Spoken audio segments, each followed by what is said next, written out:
Students, आज हम coordinate transformations को पढ़ेंगे कि निर्देशांक रूपांतरण किस प्रकार करते हैं टेंसर के अंदर। ठीक है, लेकिन जो हमारा प्रीवियस लेक्चर था उसमें हम लोग क्रोनेकर डेल्टा और परमुटेशन सिंबल को पढ़ रहे थे, जहां पर हमने क्रोनेकर डेल्टा और परमुटेशन सिंबल के अंदर रिलेशन पढ़ा था और उसको हम क्या कर रहे थे, प्रूव कर रहे थे। तो उसकी हमने एक कंडीशन ली थी कि I इक्वल टू अगर हमारा J है तब हमारे पास में LHS इक्वल टू RHS आ रहा था। तो ये हमने प्रीवियस लेक्चर में यहाँ तक पढ़ लिया था। बाकी की आगे की जो हमारी कंडीशंस है उनको हम एक बार यहाँ पे प्रूव कर लेते हैं, उसके बाद हम निर्देशांक रूपांतरण को पढ़ेंगे। तो हमारा जो ये रिलेशन था EIJM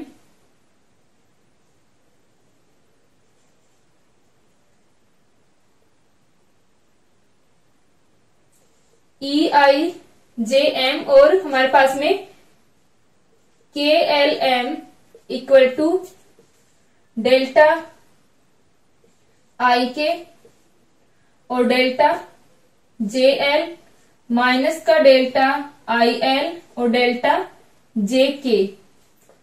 तो प्रीवियस लेक्चर में हम लोग इसको प्रूव कर रहे थे। तो इसके अंदर हमने एक कंडीशन को पढ़ा था कि I इक्वल टू J होगा, चाहे हम I इक्वल टू J ले लें या K इक्वल टू L ले लें, दोनों ही कंडीशन के अंदर क्या हो जाएगा, इसकी वैल्यू LHS और RHS दोनों ही हमारे क्या हो जाएंगे, इक्वल टू 0 हो जाएंगे।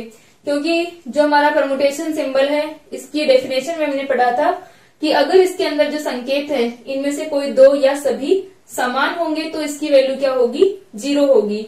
तो ये हमारा 0 हो जाएगा अगर हम I और J को इक्वल ले लें या K और L को इक्वल ले लें। तो यहां से हम लोग इसको 3 डायमेंशनल के अंदर हमने इसे लिखा था EIJ1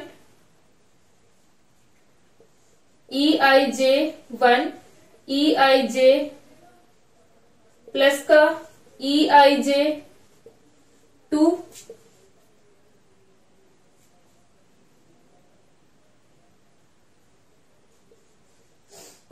EKL2 प्लस का EIJ3 और EKL3 equal to delta IK delta JL minus का डेल्टा IL और डेल्टा JK।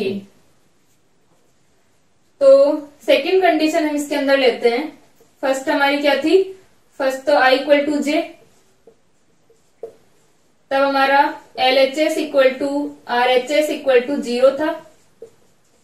सेकंड कंडीशन हम इसके अंदर लेते हैं कि I not equal to J है, यहाँ पर I इक्वल टू J या K इक्वल टू L।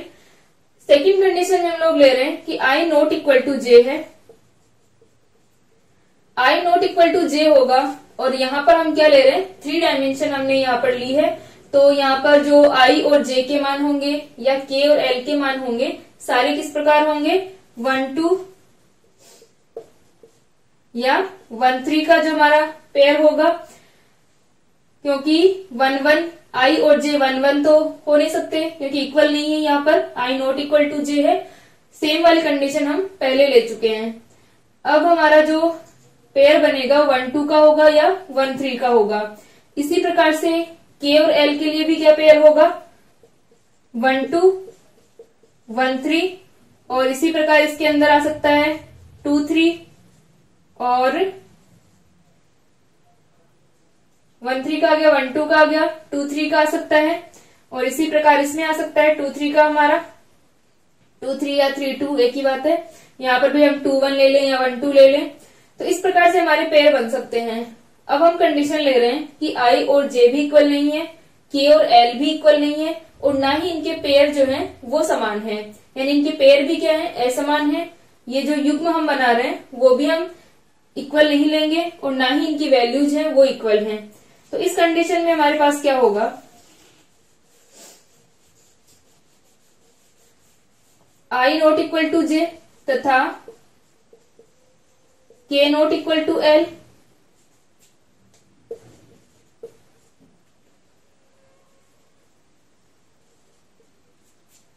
तथा इनके युग्म भी असमान हो तो क्या होगा, LHS equal to RHS zero हो जाएगा। तब भी हमारे पास में एलएचएस और आरएचएस इक्वल होंगे और मान क्या होगा, जीरो होगा। ये किस प्रकार होगा, मान लो हमारा आई और जे की वैल्यू क्या है, आई इक्वल टू 1 है और जे इक्वल टू 2 है, यानी हमारा पेयर किसका है, 1 2 का है। अब के और एल इक्वल नहीं है, लेकिन हम इन्हें 1 2 भी नहीं ले सकते क्योंकि पेयर भी क्या है, इनके असमान है। तो यहाँ पर हम इनको 2 3 ले लेते हैं। के इक्वल टू हमने 2 ले लिया, एल इक्वल टू हमने 3 ले लिया। हम वैल्यूज क्या ले सकते हैं, 1 2 3 में से। और यहाँ पर हमारी कंडीशन है कि आई भी इक्वल नहीं होगा जे के भी इक्वल नहीं होगा एल के, और इनके पेयर भी इक्वल नहीं होंगे। तो उस कंडीशन में हमारे पास क्या आएगा, ये वैल्यूज पुट कर दे हम। आप चाहे तो इनको रिवर्स भी ले सकते हो कि आई को 2 ले लो और जे को 1 ले लो, के को 3 ले लो, एल को 2 ले लो, लेकिन सेम नहीं होना चाहिए पेयर। तब हमारे पास में वैल्यू आएगी। राइट हैंड साइड की हम बात करें, राइट हैंड साइड और लेफ्ट हैंड साइड दोनों में हमारे पास में क्या होगा, पहले हम लेफ्ट में निकालें तो लेफ्ट के अंदर हमारे पास आ जाएगा ई आई जे 1 और आई हमारा क्या है 1, तो 1 और आई क्या है 2 1। के और एल के अंदर के 2 है, एल 3 है और एम का मान 1 प्लस आई जे 2, आई का मान 1, जे का मान 2, ये 2 हो गया। और के और एल में 2 3 2 प्लस आई जे 3, तो 1 2 3 और ई का मान के एल 3, तो 2 3 3 2 3 3 यहाँ पे, ठीक है। तो क्या हो जाएगा कि 1 2 1, यहाँ पर दो संकेत जो है हमारे इंडेक्स हमारी क्या हो गई, समान हो गई, तो ये वैल्यू 0 हो गई। इसमें भी दो समान है, ये भी 0 हो गई, और इसमें भी दो समान है 3 3 के अंदर, तो ये भी 0 हो गया। तो हमारा लेफ्ट हैंड साइड क्या हो गया, 0 हो गया। अब हम बात करें राइट हैंड साइड की, तो राइट हैंड साइड के अंदर क्या होगा, जब हम आई और जे और के और एल का मान रखेंगे तो आरएचएस में हमारे पास क्या आएगा, डेल्टा आई के और डेल्टा जे एल। तो आई के का मान 1 3 और जे एल का मान 2 2, माइनस का 1 2 और 2 3।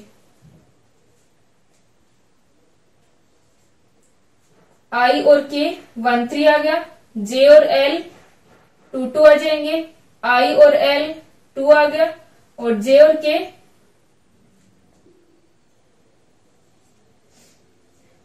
के हमारे क्या हो जाएंगे, 2 2 आ जाएंगे यहाँ पर। तो यहां से फिर से हमारी वैल्यूज क्रोनिकल डेल्टा की जो डेफिनेशन होती है उससे 1 कब आता है, जब ये इक्वल होते हैं। जो इंडेक्स हमारी क्या होंगे, अगर इक्वल होंगी ये, तब हमारे पास में 1 वैल्यू होती है, वरना ये 0 हो जाएंगे। तो यहां से हम देख सकते हैं, हमने एक पेयर को चेक किया, और भी हम ले सकते हैं। आई की वैल्यू हम 2 ले लें, जे की 3 ले लें, के को 1 ले लें, एल को 2 ले लें, यानी कोई भी हमारे पास में कंडीशन है कि आई और जे इक्वल नहीं होंगे, के और एल भी इक्वल नहीं होंगे, और इनके जो पेयर बनेंगे वो भी इक्वल नहीं होंगे।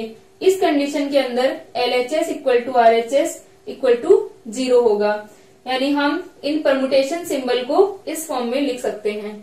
अब हमारे पास में एक कंडीशन और बचती है कि आई और जे इक्वल नहीं है, के और एल भी इक्वल नहीं है, लेकिन इनके जो पेयर बन रहे हैं वो इक्वल हैं, यानी समान युग्म अगर हम ले तब हमारे पास में वैल्यू क्या आएगी, ठीक है। तो यहां तक लिख लो इसको।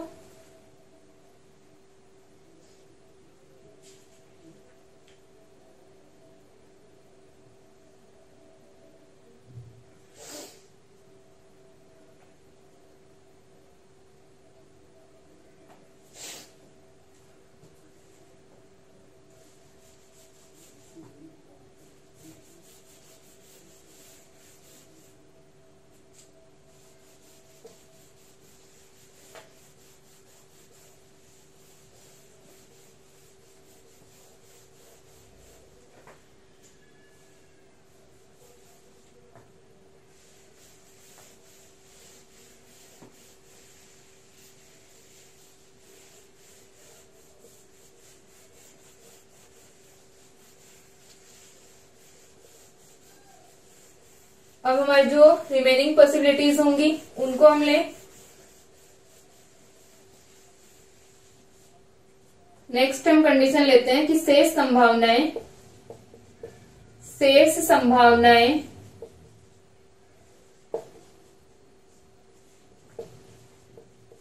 लेने पर हमारे जो युग्म रहेंगे वो किस प्रकार हो जाएंगे। शेष संभावनाएं हम यहाँ पर ले रहे हैं, तो आईजे और केएल के युग्मों के मान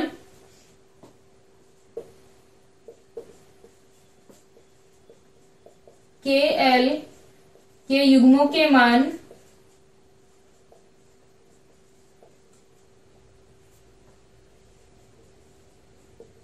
निम्न होते हैं।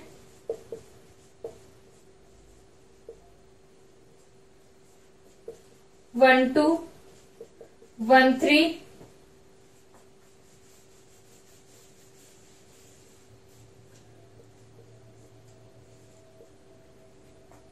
और यहां से अपने पास में आ जाएगा 2 1 और 2 3, या फिर हम ले लें 2 3। इसके अलावा हमारे पास में क्या बचेगा, 3 का 1 के साथ में, और हमारे पास में यहाँ पर 3 का 2 के साथ में, और इसी प्रकार ही आ जाएगा 1 2 और 1 3, और हमारा 2 1 और 2 3।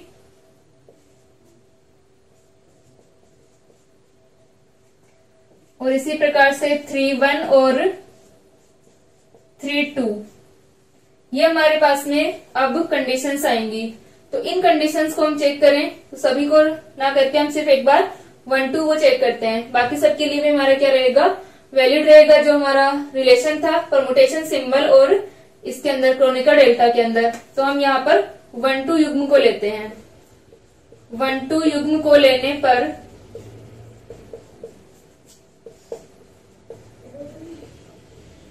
तो 1 2 युग्म को जब हम लेते हैं तो यहाँ पर क्या रहेगा, सबसे पहले हम ले लेते हैं कि I इक्वल टू 1 और J इक्वल टू 2। I का मान हमारा 1 है और J का मान क्या है, 2 है, और K इक्वल टू 1 है और L इक्वल टू 2 है। फिर I इक्वल टू हमारा 1 है और J इक्वल टू 2 है, और K इक्वल टू क्या है, 2 है, और L इक्वल टू 1 है। फिर हम ले लेते हैं कि I इक्वल टू हमारा 2 है, J इक्वल टू 1 है, I इक्वल टू 2 और J इक्वल टू 1। यहां पर अपना K इक्वल टू 1 है और L इक्वल टू 2 है। इसमें भी K इक्वल टू 1 है, K इक्वल टू 2 है और L इक्वल टू 1 है। यानी जब I और J के मान 1 और 2 हो सकते हैं तो जितने हमारे पॉसिबल यहाँ पर पेयर बनेंगे उनको हम ले लेते हैं कि एक बार तो हमारा I 1 है और J 2 है, और K जो है वो भी 1 है और L इक्वल टू 2 है। इस कंडीशन में हमारा I 1 है, J 2 है, K 2 है और L 1 है। तो इस प्रकार से हम सारी कंडीशंस को लिख लेंगे। अब हम चेक करते हैं कि क्या LHS इक्वल टू RHS हमारे पास में आता है। तो हमारी इक्वेशन क्या थी, जो रिलेशन था IJM KLM प्लस M की वैल्यूज हम 1 2 3 रख देते हैं। EIJ 2 EKL2 प्लस का EIJ 3 EKL3। यही आएगा अपने पास में LHS, और जो RHS था उसके अंदर अपना क्या था, डेल्टा IK और डेल्टा JL माइनस का डेल्टा IL और डेल्टा JK। तो हम पहले चेक कर रहे हैं इस LHS साइड को।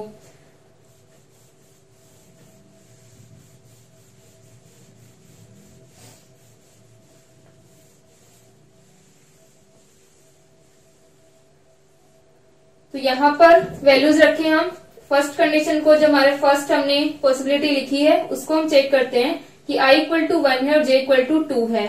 तो I इक्वल टू 1 और J equal to 2, E 1 2 1 E KL1, K क्या है 1 है और L 2 है, तो ये क्या हो जाएगा 1 2 1 प्लस का E IJ और 2, I और J का मान 1 2 2, इसका मान भी 1 2 2 आ जाएगा, प्लस यहां पर ये वाली वैल्यू आ जाएगी 1 2 3 और ये भी 1 2 3, तो इसका मान कितना आएगा,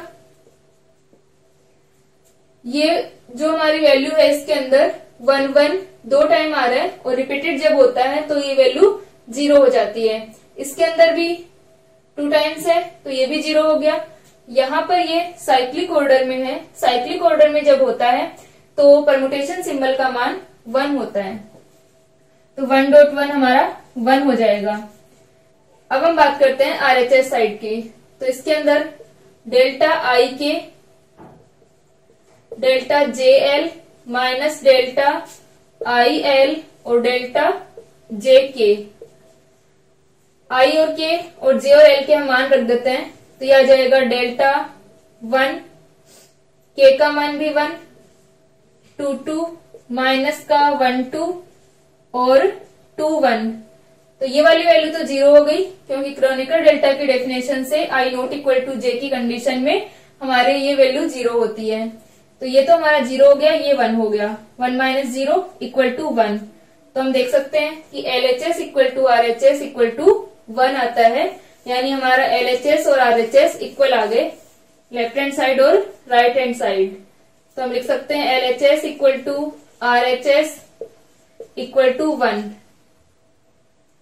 इसी प्रकार जो हमारी बाकी की कंडीशंस हैं उनके लिए हम चेक कर सकते हैं, सब में हमारी वैल्यू क्या आएगी, इक्वल आएगी।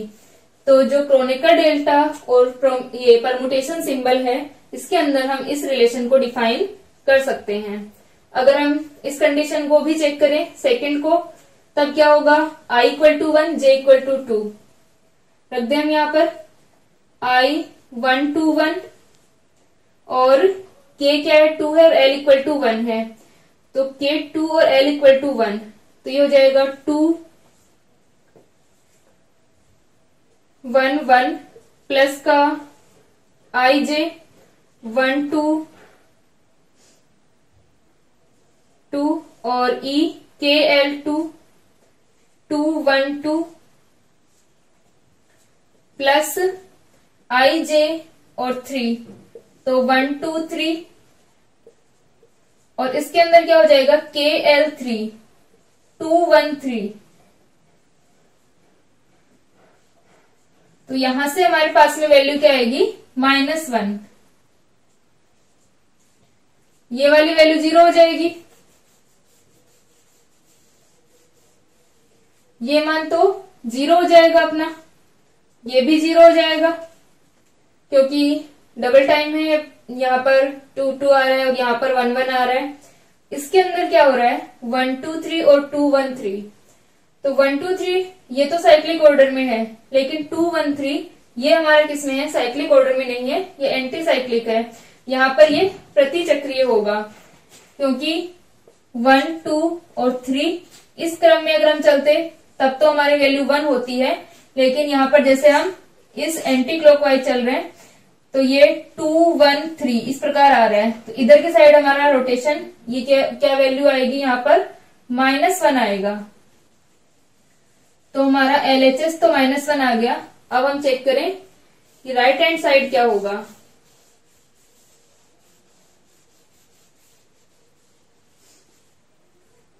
तो right hand side delta IK delta JL minus delta IL और डेल्टा JK, वैल्यू रख दें हम I और K का मान। अब हमारे क्या थे, IJ तो 1 2 थे और KL अपने क्या थे 2 1 है, तो IK का मान कितना हो जाएगा 1 2 और JL का मान कितना हो जाएगा 2 1 माइनस यह आ जाएगा 1 1 और यह आ जाएगा 2 2, तो इसकी वैल्यू 0, इसकी -1 और ये हो गया -1, तो यहां से भी हम देख सकते हैं कि LHS equal to RHS equal to -1, तो लेफ्ट हैंड साइड और राइट हैंड साइड इक्वल आ रही हैं। LHS equal to RHS equal to -1।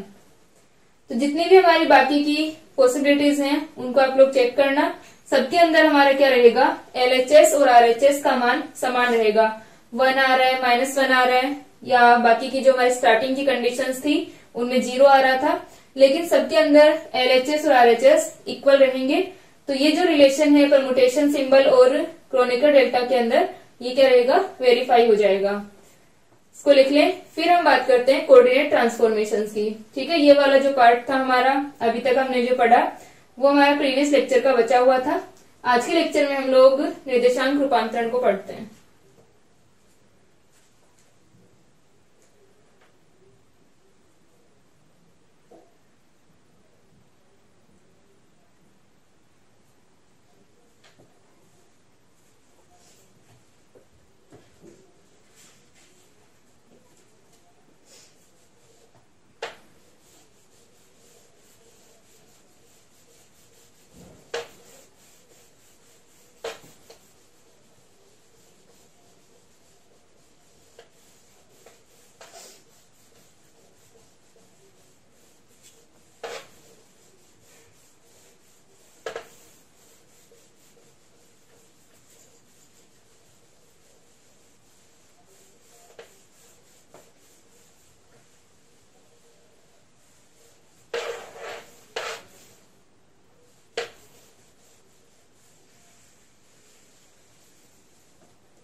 तो सबसे पहले हम बात करते हैं कि निर्देशांक रूपांतरण होते क्या हैं, कोऑर्डिनेट ट्रांसफॉर्मेशन क्या होते हैं।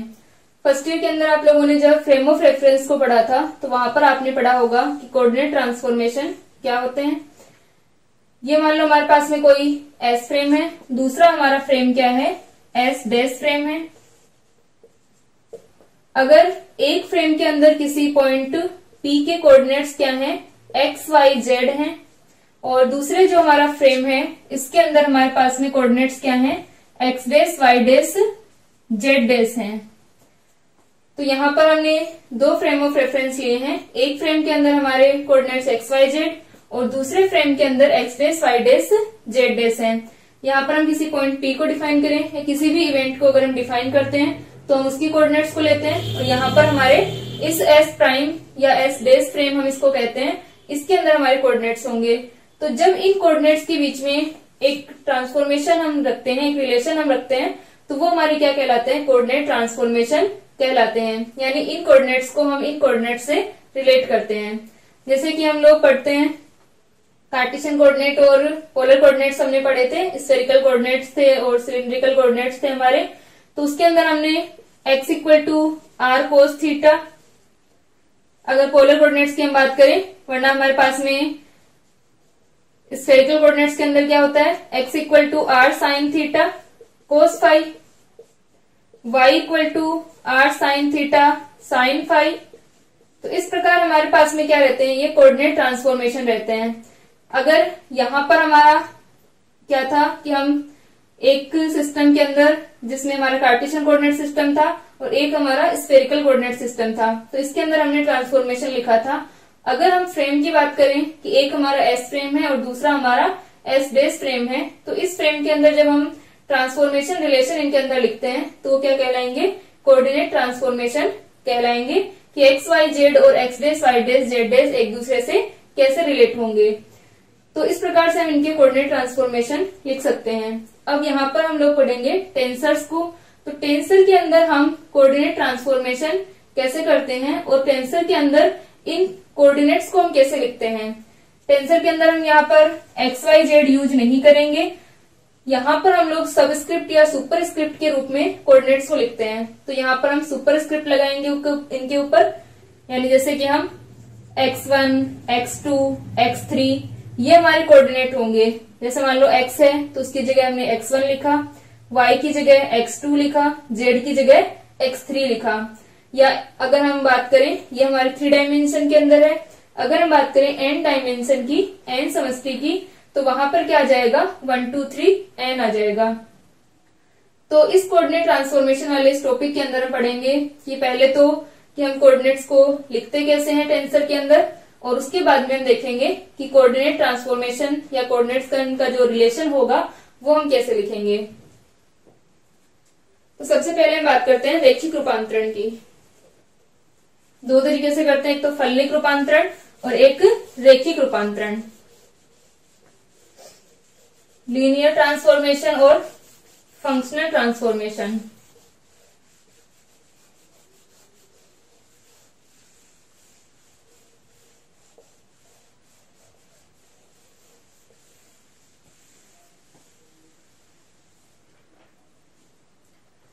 पहला है अपना लीनियर ट्रांसफॉर्मेशन, रैखिक रूपांतरण।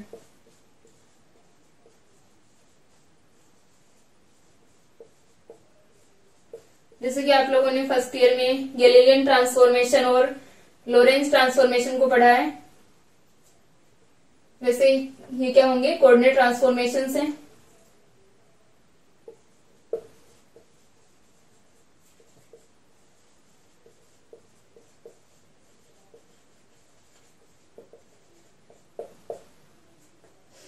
लीनियर ट्रांसफॉर्मेशन,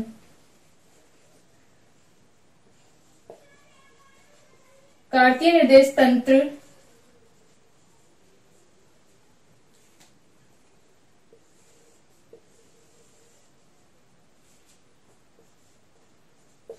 हम यहाँ पर कार्टेशियन कोऑर्डिनेट सिस्टम की, कार्टेशियन कोऑर्डिनेट जो हमारा फ्रेम ऑफ रेफरेंस होगा उसको हम ले रहे हैं।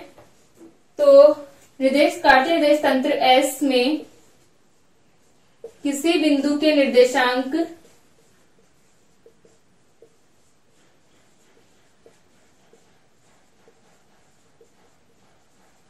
कार्टेशियन हमारा जो अगर फ्रेम ऑफ रेफरेंस होगा तो कार्टेशियन कोऑर्डिनेट्स के अंदर कोऑर्डिनेट्स को हम क्या लिखते हैं, एक्स वाई जेड।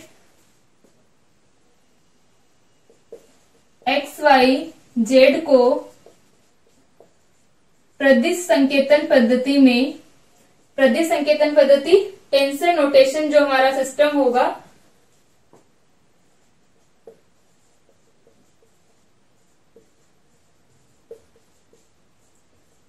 पद्धति में निम्न प्रकार लिखते हैं।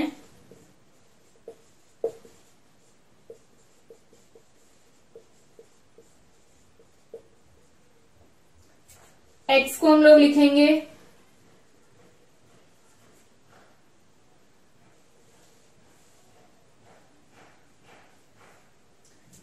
पद्धति में निर्देशांकों को या निर्देशांकों पर सुपर स्क्रिप्ट लगाकर लिखते हैं, मूर्धांक लगाकर।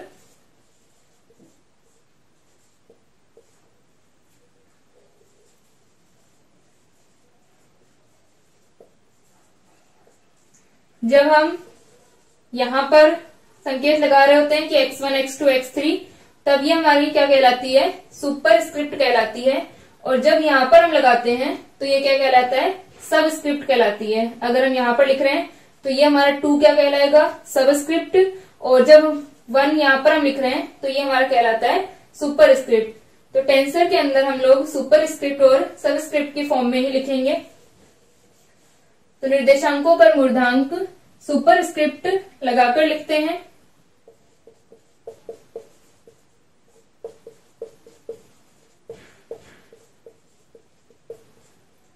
अर्थात x को हम क्या लिखेंगे, x1, y को हम लिखेंगे x2 और z को हम लिखेंगे x3। तो ये तो हमारे पास में क्या है कि x, x1, x2, x3 ये हमने किसी फ्रेम S के अंदर डिफाइन किए हैं। हमने निर्देश तंत्र यहाँ पर क्या लिया है, फ्रेम जो हमारी वो S है। अब इन्हीं कोऑर्डिनेट्स को अगर हम बात करें किसी दूसरे फ्रेम की, एस बेस हमारा जो फ्रेम है उसके अंदर हम कैसे लिखेंगे, तो हम लिख सकते हैं निर्देशांकों x1, x2, x3 को अन्य निर्देश तंत्र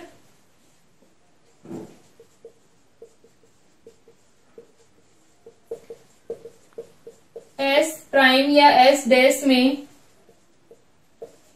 x बार 1 यहां पर ये एक लाइन हम लगाते हैं जिसे हम बार कहते हैं, x बार 1, x बार 2 और x बार 3 से प्रदर्शित करते हैं।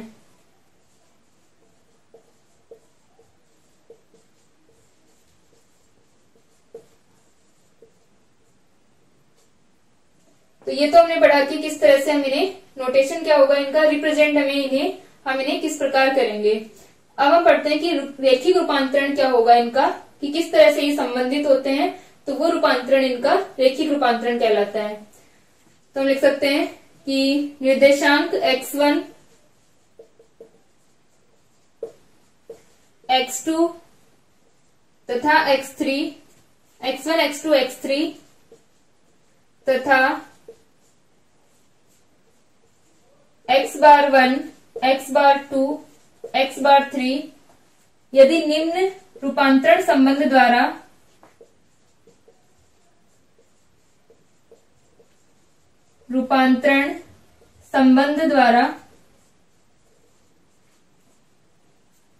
हमारे जो x1, x2, x3, x बार 1, x बार 2, x बार 3 अगर निम्न प्रकार जो हम यहाँ पर लिखेंगे उस कोऑर्डिनेट ट्रांसफॉर्मेशन से अगर ये रिलेटेड हुए, ठीक है, इनके बीच में जो ट्रांसफॉर्मेशन है वो अगर वैसा होगा तो वो ट्रांसफॉर्मेशन क्या कहलाएगा, लीनियर ट्रांसफॉर्मेशन कहलाता है।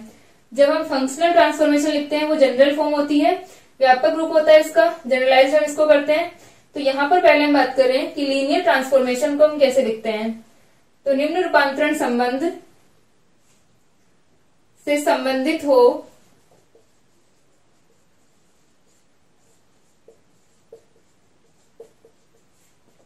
तो यह रेखिक रूपांतरण कहलाता है।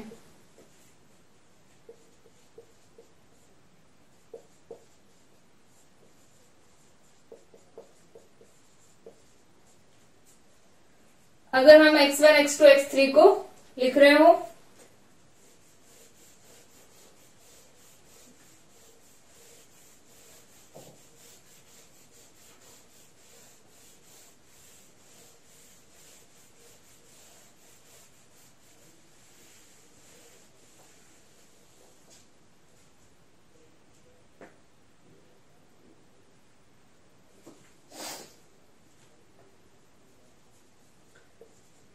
x बार 1 इक्वल टू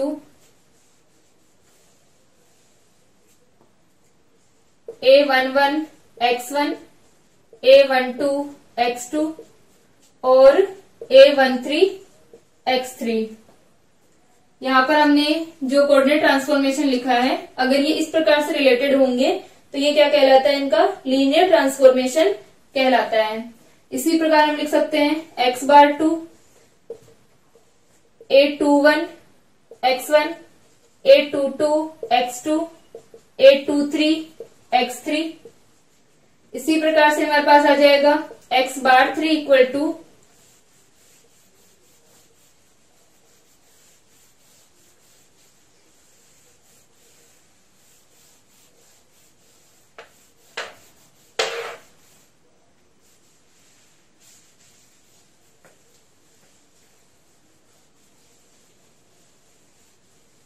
यहाँ पर हम देख सकते हैं कि इनके बीच में जो रिलेशन है वो क्या है, लीनियर रिलेशन है। तो ये हो जाएगा x बार 3 इक्वल टू किसी, यहाँ पर ये फंक्शनल ट्रांसफॉर्मेशन नहीं है, यहाँ पर लीनियर ट्रांसफॉर्मेशन हो रहा है। तो x bar 3 equal to a31 x1, a32 x2, a33 x3। तो इस प्रकार से अगर ये रिलेटेड हुए तो ये ट्रांसफॉर्मेशन क्या कहलाता है, लीनियर ट्रांसफॉर्मेशन। और इसे हम लिख सकते हैं x bar i equal to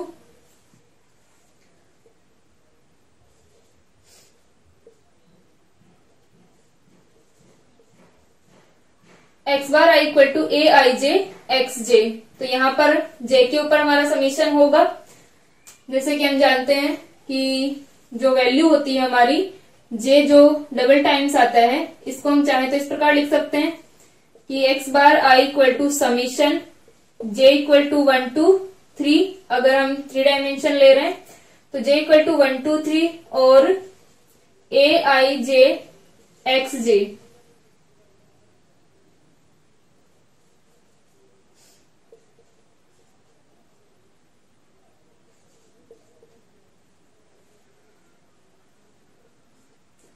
हम यहाँ पर समेशन नहीं भी लगाते तब भी हमें पता है कि डमी इंडेक्स जो होता है हमारा, उसके ऊपर क्या लगता है, समेशन लगता है। आइंस्टाइन समेशन कन्वेंशन के हिसाब से जो हमारा AIJ XJ के अंदर J हमारा डमी इंडेक्स है, मूक सूचकांक है, तो मूक सूचकांक के ऊपर ही हमारा क्या लगता है, समेशन लगता है। तो चाहे तो हम इसे इस फॉर्म में लिखें या इस फॉर्म में लिखें, एक ही बात है। अगर हम समेशन नहीं भी लगाते हैं तब भी इसका मतलब यही है कि यहाँ पर समेशन होगा। ठीक है, इसको लिख लो, फिर हम इसको मैट्रिक्स फॉर्म में लिखते हैं।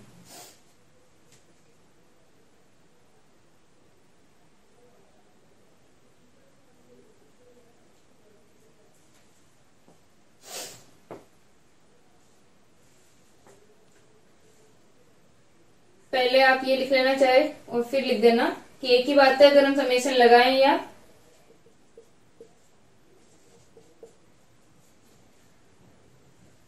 अब इसे हम मैट्रिक्स फॉर्म में लिखें।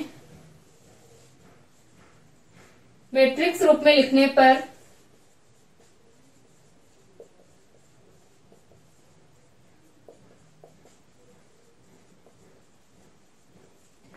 मैट्रिक्स रूप में यह आ जाएगा x⁻1 x⁻2 x⁻3 equal to, यहां पर अपना आएगा a11 a12 a13 a21 a22 a23 a31 a32 a33, यह आ जाएगा x1 x2 x3।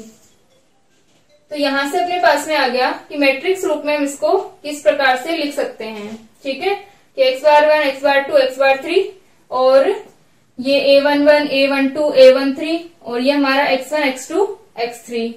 तो ये जो हमारी मैट्रिक्स है a11, जहां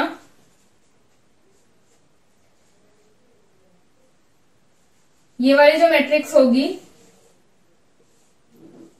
a11 a12 a13 21 22 23 31 32 और 33, ये मैट्रिक्स क्या कहलाती है, रूपांतरण मैट्रिक्स कहलाती है। ट्रांसफॉर्मेशन मैट्रिक्स हम इसको कहते हैं, रूपांतरण मैट्रिक्स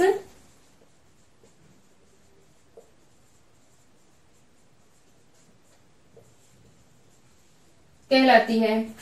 फिर हम बात करें, ये हमारा मैट्रिक्स फॉर्म हो गया।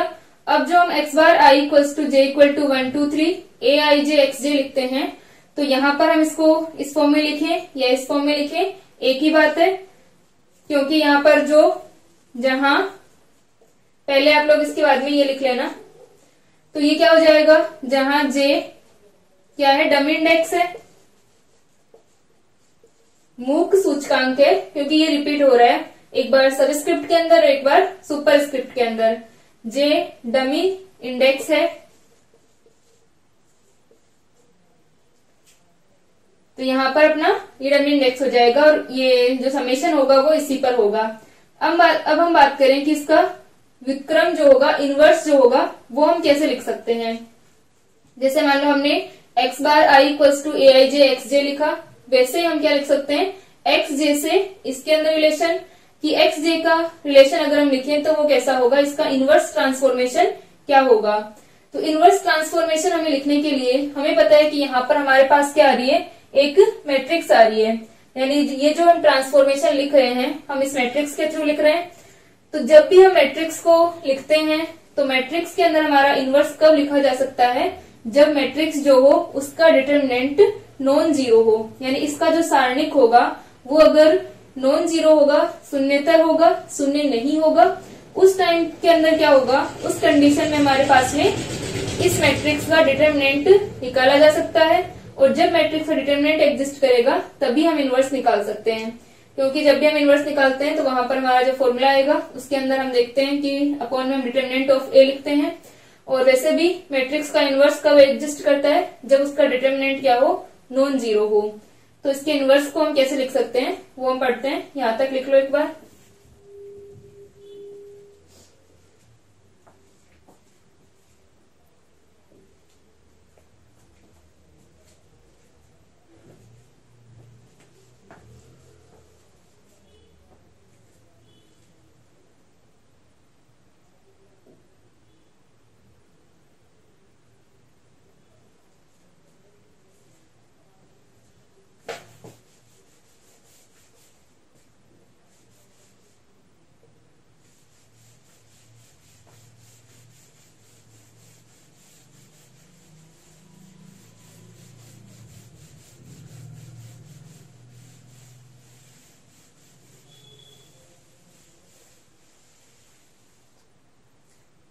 लिखें तथा व्युत्क्रम रूपांतरण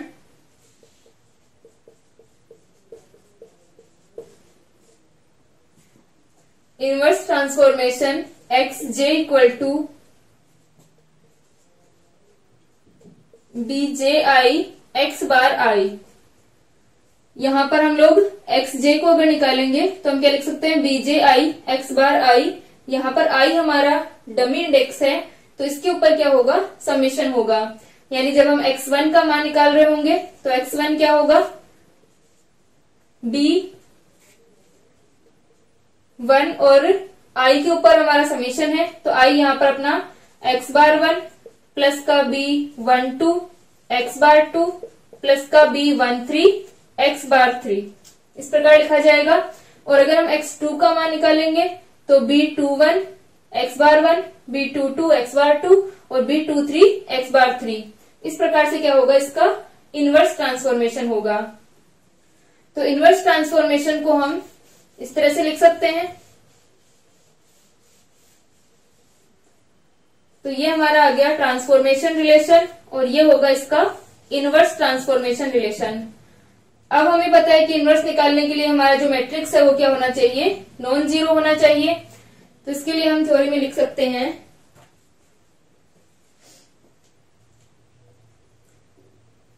यदि अवयवों aij से रचित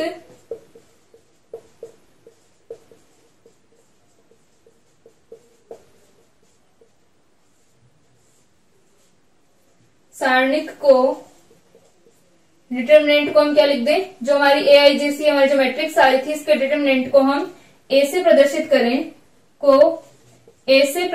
करें,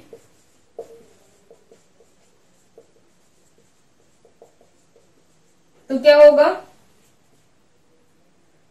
तो सारणिक के शून्येतर होने पर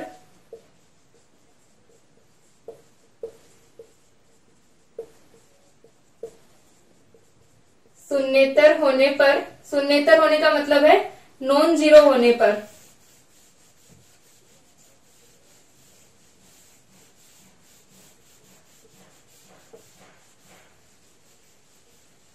सारणिक के शून्येतर होने पर ही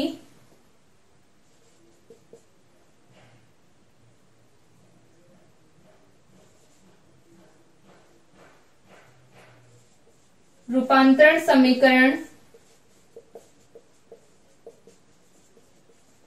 समीकरण के व्युत्क्रम को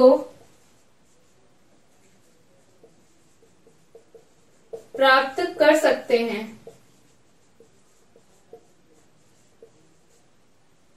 ठीक है, ये जब हमारा डिटरमिनेंट है वो क्या होना चाहिए, नॉट इक्वल टू जीरो होना चाहिए, तभी हमें क्या मिलेगा, इसका इनवर्स ट्रांसफॉर्मेशन हम निकाल सकते हैं। ठीक है, तो ये हमारे पास में क्या आता है, रैखिक रूपांतरण और उसका इनवर्स ट्रांसफॉर्मेशन हम इस प्रकार से लिखते हैं। नेक्स्ट लेक्चर के अंदर हम लोग पढ़ेंगे कि फंक्शन ट्रांसफॉर्मेशन हम कैसे लिखते हैं और उसके अंदर हम इनवर्स ट्रांसफॉर्मेशन को कैसे लिखेंगे। ठीक है, उसके बाद में हम लोग टेंसर को पढ़ते हैं। ठीक है।